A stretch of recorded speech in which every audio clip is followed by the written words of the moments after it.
Évangile selon Jean, chapitre 5. Après cela, il y eut une fête des Juifs, et Jésus monta à Jérusalem. Or, à Jérusalem, près de la porte des brebis, il y a une piscine qui s'appelle en hébreu Bethesda, et qui a 5 portiques. Sous ces portiques était couchée une multitude de malades, d'aveugles, de boiteux, d'estropiés, de paralytiques, qui attendaient le mouvement de l'eau. Car un ange descendait périodiquement dans la piscine et agitait l'eau, et celui qui descendait le premier, après que l'eau ait été agitée, était guéri, quelle qu'ait été sa maladie. Là se trouvait un homme malade depuis 38 ans. Jésus le vit couché, et sachant qu'il était là déjà depuis longtemps, il lui dit : « Veux-tu retrouver la santé ?» Le malade lui répondit : « Seigneur, je n'ai personne pour me jeter dans la piscine quand l'eau est agitée, et pendant que j'y vais, un autre descend avant moi. »« Lève-toi, lui dit Jésus, prends ton lit et marche. » Aussitôt cet homme retrouva la santé. Il prit son lit et se mit à marcher. C'était le sabbat ce jour-là.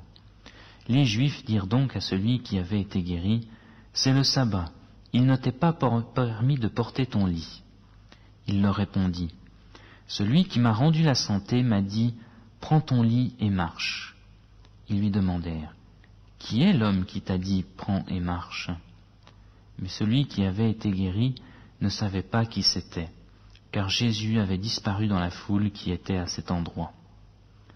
Après cela, Jésus le trouva dans le temple et lui dit : « Voici, tu as retrouvé la santé, ne pêche plus de peur qu'il ne t'arrive quelque chose de pire. » Cet homme s'en alla et dit aux Juifs que c'était Jésus qui lui avait rendu la santé.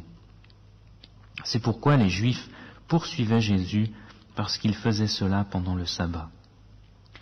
Mais Jésus leur répondit : « Mon Père travaille jusqu'à présent.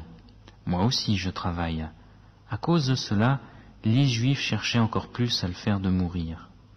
Non seulement parce qu'il violait le sabbat, mais parce qu'il disait que Dieu était son propre Père, se faisant ainsi lui-même égal de Dieu. Jésus leur répondit donc : « En vérité, je vous le dis, le Fils ne peut rien faire par lui-même, mais seulement ce qu'il voit faire au Père. Et tout ce que le Père fait, le Fils aussi le fait également. Car le Père aime le Fils et lui montre tout ce qu'il fait.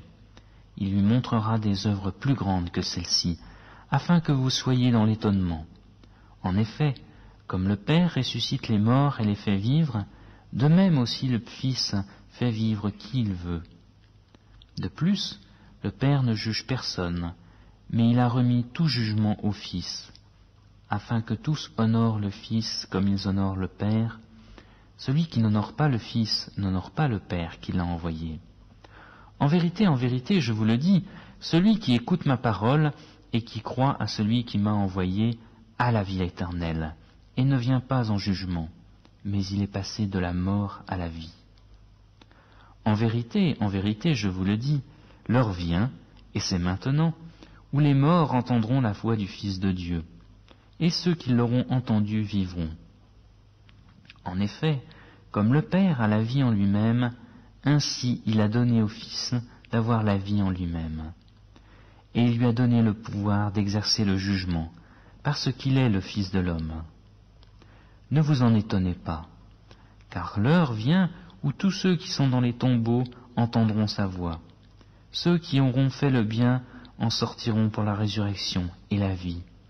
Ceux qui auront pratiqué le mal pour la résurrection et le jugement. Moi, je ne peux rien faire par moi-même. Selon ce que j'entends, je juge, et mon jugement est juste, parce que je ne cherche pas ma volonté, mais la volonté de celui qui m'a envoyé. Si c'est moi qui rends témoignage de moi-même, mon témoignage n'est pas vrai. C'est un autre qui rend témoignage de moi, et je sais que le témoignage qu'il rend de moi est vrai. Vous avez envoyé des messagers vers Jean, et il a rendu témoignage à la vérité. Pour moi, ce n'est pas d'un homme que je reçois le témoignage, mais je dis ceci afin que vous soyez sauvés. Jean était la lampe qui brûle et qui brille, et vous avez voulu vous réjouir 1 heure à sa lumière. Moi, j'ai un témoignage plus grand que celui de Jean, car les œuvres que le Père m'a donné d'accomplir, ces œuvres mêmes que je fais, témoignent de moi que le Père m'a envoyé. Et le Père qui m'a envoyé a lui-même rendu témoignage de moi. Vous n'avez jamais entendu sa voix, ni vu sa face, et sa parole ne demeure pas en vous, puisque vous ne croyez pas à celui qui l'a envoyé. Vous sondez les Écritures, parce que vous pensez avoir en elles la vie éternelle. Ce sont elles qui rendent témoignage de moi. Et vous ne voulez pas venir à moi pour avoir la vie ? Je ne reçois pas de gloire des hommes, mais je vous connais. Vous n'avez pas en vous l'amour de Dieu. Je suis venu au nom de mon Père, et vous ne me recevez pas. Si un autre vient en son propre nom, vous le recevez. Comment pouvez-vous croire, vous qui recevez de la gloire les uns des autres, et qui ne cherchez pas la gloire qui vient de Dieu seul ? Ne pensez pas que moi, je vous accuserai devant le Père. Celui qui vous accuse, c'est Moïse, en qui vous avez mis votre espérance. Car si vous croyez Moïse, vous me croiriez aussi, parce qu'il a écrit à mon sujet. Mais si vous ne croyez pas à ses écrits, comment croirez-vous à mes paroles ?